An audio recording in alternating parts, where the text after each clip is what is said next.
Hello, everyone. I'm Daniel Neesmith. I'm going to be doing the presentation this morning. We're going to give people just a couple more minutes to get on, and then I'm going to get started with our presentation on the elections and the markets. So as we do this, there's a little chat box. First of all, can everyone hear me? Somebody say if you can hear me or not.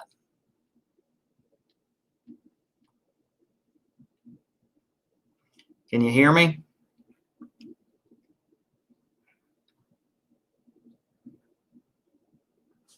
All right, thank you. So we're going to just wait a second or two more before we get started. As I go throughout the presentation, feel free to ask questions and type it into the chat box that you see on the screen over to your right. Just type them in there and I'll answer them as we go. But excited to be with you this morning. Glad to see people online. And we'll have this presentation recorded as well, so we can download it. You can download it and have it for your own use or whatever you may need it for. All right, I guess we've got most people on that are going to be coming.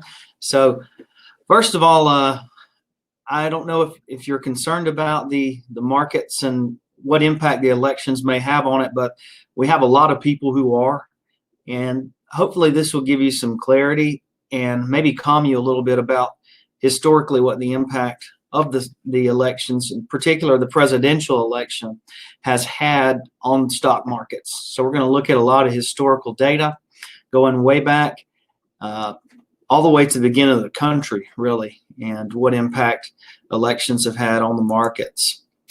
So feel free to ask questions. I'll answer them as quickly as I can and as I see them come up. So if anytime you have a question, just type it in there and I'll answer it for you.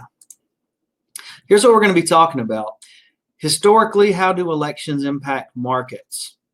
And should you be worried about the impact of the presidential election on your portfolio?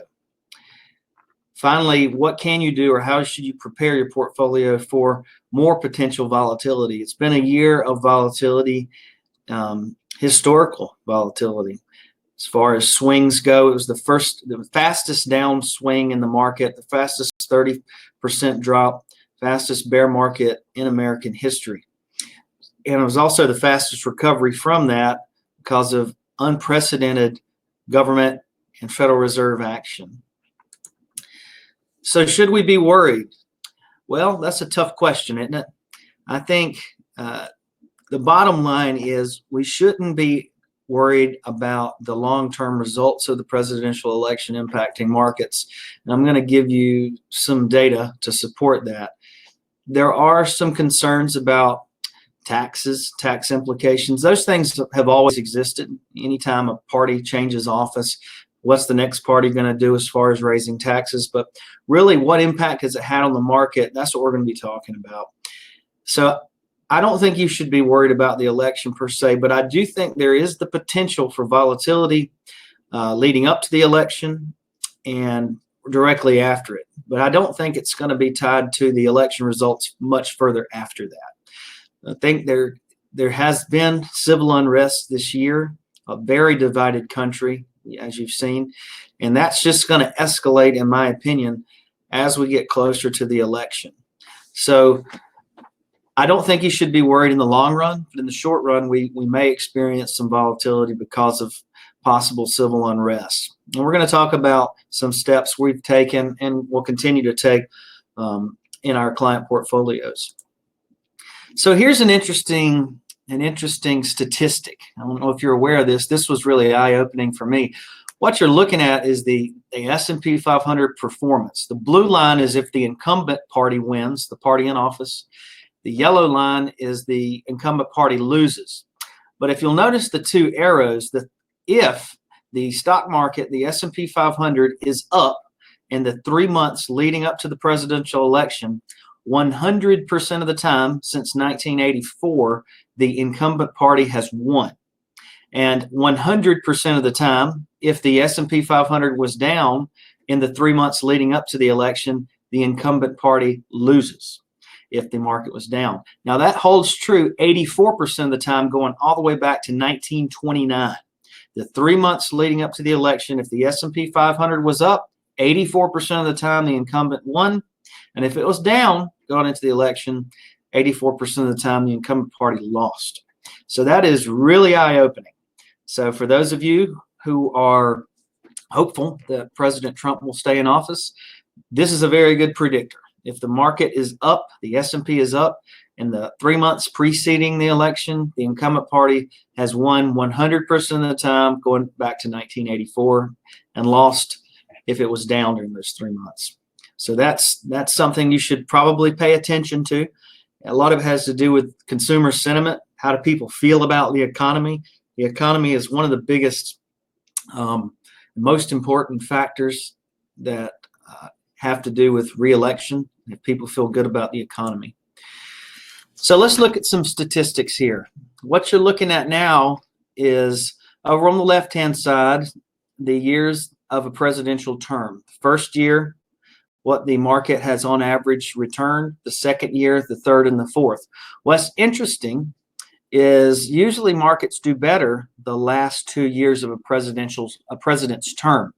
Now, a lot of that has to do, there's supposed to be an independent Federal Reserve, but usually monetary policy is easier monetary policy. There's lower interest rates leading up to the election. And so a lot of times markets do better the last 2 years of a president's term. So what you see to the right of that, you see dark blue and light blue. The light blue is the last 2 years of the 4-year cycle, and the dark blue is the first 2 years. So if you look at all elections, you'll see that the first 2 years, 7.9% return for the first 2 years of a 4-year term, and a 9.1% return for the last 2 years. And you can see the returns under the president, Republican president, Democratic president, if a Republican swept, if a Democrat swept. Interestingly, a Democratic divided Congress has the highest returns in the markets. So a mixed bag there.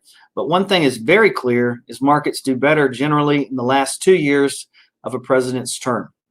The first 2 years, a lot of new policies are introduced. Markets are trying to digest them. The last 2 years are usually about re-election. So policies are a lot more focused on what's going to get me reelected, and usually that's the economy. So it's more focused on in the last 2 years. Okay, so now what we're going to look at here is some more data showing how returns have been under different administrations. Now, these are just the years that they were elected, okay? I want to be clear. So the year that a Republican president was elected, the average return has been 15.6%. The year that a Democrat was elected, it was 7.6%. And as you see under observations, there's been 22 elections since the S&P 500 began. 18 of the 22 years, 82% of the time, there was a positive return. So you can see that's the first years of the new president being elected. But if we look at the 4-year term, the whole term, this goes all the way back to Herbert Hoover. Interestingly, the total return during the 4-year period for a Republican has averaged 16.61%, and the 4-year return when a Democrat was elected, a 57% total return. So these are hard numbers. But here's my point. It has to do more with the business cycle than it does with who's in office. So you can't always tie the returns of the market directly to a president. It's maybe policies that were set forth in a previous administration that are coming to fruition. But usually it's just the business cycle. There's ups and downs, booms and busts. So the business cycle has the most to do with the stock market return, much more so than if a Republican or a Democrat is in office. Now, obviously, if there's certain policies put in place to raise taxes, to increase regulation, that will have a negative impact on the market, but that's not always instantly felt. So this should dispel a myth that if a Democrat is elected, that the markets are going to inherently be bad. The data does not show that if we're focusing on the data. It has more to do with the business cycle. So I want to make that clear. That surprised me, right? Everyone thinks, well, Republicans are more pro-business, and many times they are, but that doesn't always tie directly to the returns of the markets. You can see right there, going all the way back to Herbert Hoover, the markets have been stronger when a Democrat was president. But again, it's not because he was president. It has to do more with the business cycle and where we're at in that. This will kind of illustrate that. So you can see the red or the pink color is when a Republican was in office, and the light blue color here is when a Democrat was president. So if you look over to the far right, you can see the first 2 years that Bush was in office, there's a very big drop in the market, right? In the year 2000, that was when the tech bubble burst and the market sold off big time. The returns under Bush were very bad, but it had to do with the business cycle, right?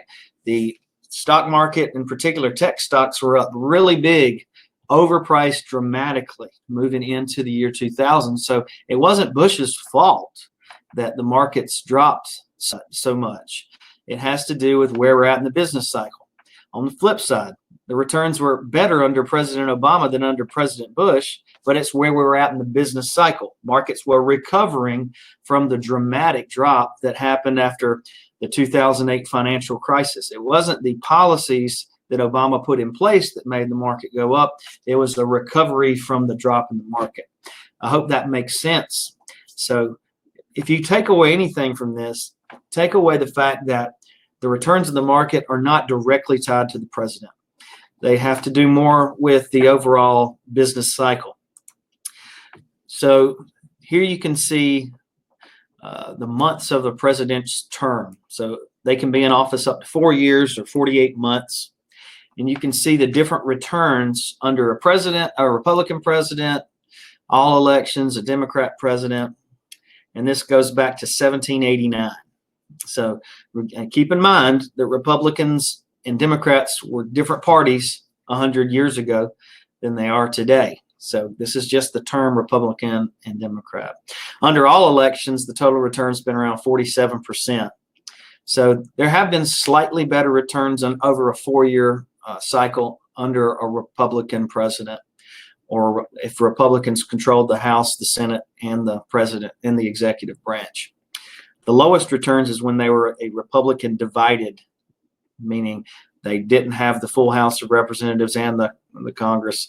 They only had one of the two. That's been the worst returns when that happens.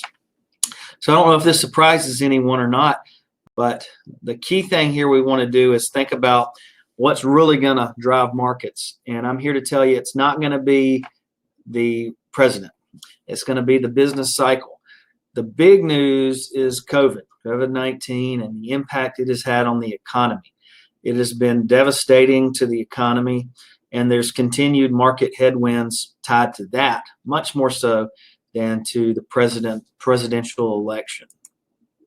So we've seen this year, as I mentioned earlier, the biggest drop and the fastest return in market history. So one thing that could be a wild card is, let's say we have a new president and we have an upswing in COVID cases and they decide to do a national lockdown.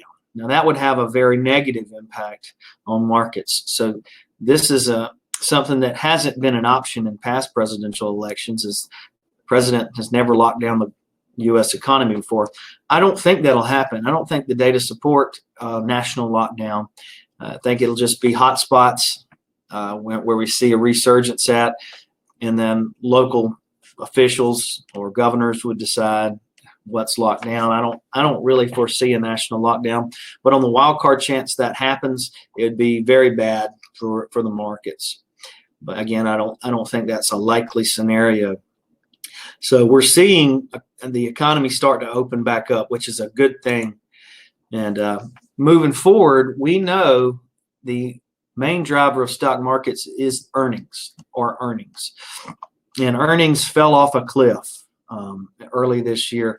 You can see over to the right, a forward 12-month earning per share forecast dropped. The red line is down and the price of the market is up. Very unusual circumstance there. We haven't seen anything like that ever. And it has to do with the fact that the government passed the CARES Act. The Federal Reserve increased their balance sheet by trillions of dollars. They actually bought individual stocks of companies. So a lot of the market is being propped up by the government, which I don't think is a long-term sustainable. I have concerns in the long run about our national debt and how this will be unwound. It's likely in the next 10 years we'll see higher taxes. We can't keep spending like we're spending. In the short run, we can sustain the debt because we can pay the interest on the debt because we're artificially suppressing interest rates. So earnings will rule the market. So we know that they were down. What we have to see happen is we have to see earnings come back up to justify the pricing we're seeing in markets. And we've seen some pullbacks, and I anticipate some more pullbacks in the market. And the big reason for that is the price to earning ratio is high. It's really high. We've only seen one other time in history where prices were so high and earnings were so low, and that was in the late 90s. So we have to see growth. We have to see corporate profit growth. And the most important factor is quarter over quarter improvement. And so far, so good. We're seeing that. So it's been a very groundbreaking year. A lot of volatility, as you see here. And moving forward, I expect more volatility, but hopefully we'll see continued improvement in markets. So far, we have been seeing that. Consumer sentiment is still way down. It has come back up some, though, because markets have come back. So consumer sentiment, people still don't feel real good. There's a lot of concern about how markets and how the economy will recover. We are, however, above what most analysts' target price for the S&P 500 was. Now, this forecast was done prior to COVID-19, down November 23rd, 2019. So we just had a question here from Chloe. Yeah, we'll send this out to you, Chloe, and everyone else on the call. So most analysts' target price, the average was 32.72, and as of today, we're over 3,400 on the S&P. So despite the dramatic drop in equity prices, the market has recovered, but almost completely due to the government's support of the markets. So we have to see corporate America come back on its own and earnings continue to rise, and we have been seeing that. So I'm optimistic. Now, if you look, this is the GDP, gross domestic product forecast for 2021, 2022, and in the long run. So most people are predicting that the economy next year, the GDP will be over 4%, which is great. That has to do with the fact that there's pent-up demand. Consumers have not spent money in the same ways or on the same things that they did in the past. So a lot of people, including myself, I think we're going to see more demand next year and should see a strong GDP. Now, that's assuming that we have continued progress on COVID-19, on treatment, on some type of vaccine. But if that happens, we should see a really good GDP increase next year and in 2022. The long run, it's hovering just under 2%. So there's some optimism, and I think that there's reason to be cautiously optimistic because the forecasts for growth are pretty stable. But a lot of that growth tells me that we're just catching up to where the prices are. We're probably not going to see a whole lot of upside in the next 12 months on the market. We're just going to see a recovery of earnings, and earnings recovery is what we need to see. So what should we do? We should stay focused on the fundamentals. Markets are overvalued, definitely overvalued. In moving into the election cycle, we are taking some actions because I do think we're going to see more volatility. I think there's more downside than upside in the market in the short run. So for our moderate and low risk portfolios, we are increasing some of the safety of the portfolio. We're increasing some of the strategic sleeve instead of staying fully invested. We're going to put some on the sidelines maybe 20% more in safer asset classes, meaning less volatile asset classes, just temporarily. So, but your stock market money should be part of an overall financial plan, and it should be viewed as your long-term growth money. It's not the money we're taking your income out of. If you have a good financial plan and an income plan, you should not be overly concerned about stock market volatility. It's your long-term money. It's not your short-term money. So stay focused on fundamentals and have a financial plan. If you have friends that don't have a plan, send them this presentation. Maybe it'll motivate them to get one, right? So are there any questions? I think that's pretty much the presentation. I just wanted to give you an overview. And in summary, let me say this. The presidential election is meaningful, but it is not directly correlated to the stock market returns. So don't get overly concerned about the presidential election. There's a mountain of data that show that markets return close to the same thing under Republicans and Democrats. So, because it has to do more with the overall business cycle than who the elected leader is at the present. So hopefully I've explained that well enough. So, and the other takeaway is whatever the market does between now and the election, most of the time is the best predictor of whether the incumbent wins or loses. So keep that in mind. Anybody have any questions before we sign off? And we will make this available for everyone. No questions? All right. Well, give you a couple more seconds to make sure, and if not, we'll sign off. I don't see any. All right, guys. Until next time, take care and have a great rest of the week and weekend. See you later.